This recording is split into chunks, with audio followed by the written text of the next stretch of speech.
আসসালামু আলাইকুম। আপনারা যে গাছটি দেখতে পাচ্ছেন এটা হলো একটা আকাম জাতের পেঁপে গাছ। অলরেডি পেঁপে আসা শুরু হয়ে গেছে। 40 থেকে 45 দিন পর এটার হারভেস্টিং শুরু হয়ে যাবে।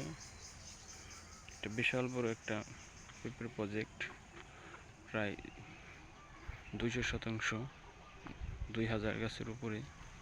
এখানে প্রতিটা গাছেই পেঁপে আসা শুরু হয়ে গেছে।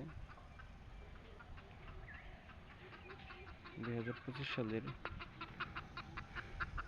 এটা আগাম জাতের একটা পেঁপে গাছ। অলরেডি মাটি দেওয়া হয়ে গেছে, গাছের গোড়ায় কিল তৈরি করা হয়ে গেছে। 40 থেকে 45 দিন পর এটা হারভেস্টিং শুরু হয়ে যাবে।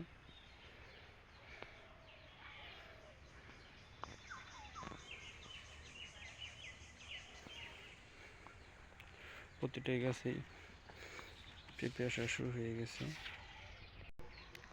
পেঁপে চাষিদের দেখার জন্য আমাদের ভিডিওটা শেয়ার করে দিবেন।